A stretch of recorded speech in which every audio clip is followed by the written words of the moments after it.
le droit à la santé fait partie intégrante des droits humains fondamentaux. Je suis heureuse de vous accueillir à Andoize, le siège de la Fondation Pierre Fabre, pour le lancement de l'Observatoire de la e-santé dans les pays du Sud. Au niveau africain, il y a vraiment des initiatives. Nous ne sommes pas là toujours pour pleurer. Ce qui nous manque aujourd'hui, c'est de faire connaître les différents projets et pourquoi pas susciter auprès de partenaires l'envie de collaborer pour que ces initiatives-là passent de l'état de réflexion à une meilleure prise en charge des différents malades. Pour l'Indonésie, les Philippines, entre autres, où est développé M-Clinica. I came here all the way from the Philippines to tell you about the story of how we helped shape healthcare in Asia.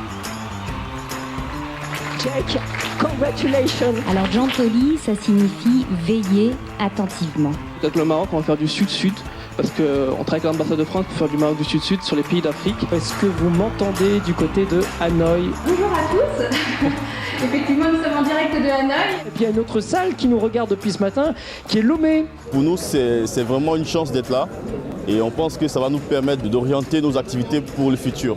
On avait vraiment besoin de cet outil de veille, à la fois pour voir quels sont les derniers développements, voir comment ils arrivent à passer à l'échelle et voir comment nous, en tant que bailleurs de fonds, on peut soutenir techniquement et financièrement toutes ces initiatives. Est-ce que les pays du Sud ne sont pas en train de nous donner une leçon à nous, un pays du Nord, voire de nous dépasser sur certains points? Le cours de l'histoire est en train de changer. Je crois que c'est important d'avoir ça à l'esprit parce que ça veut dire que ce que vous venez de voir, tous les exposés qui viennent d'être faits, eh bien, c'est pas uniquement, je dirais, des petits suppléments qui permettent d'améliorer le cours des choses.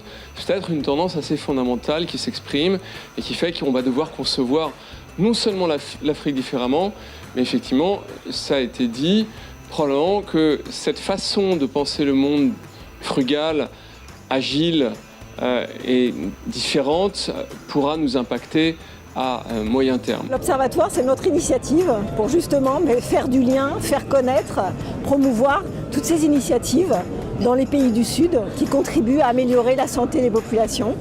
Parfois, vous voyez, ce sont des innovations assez simples, mais qui peuvent avoir un impact déterminant et vraiment sauver des vies.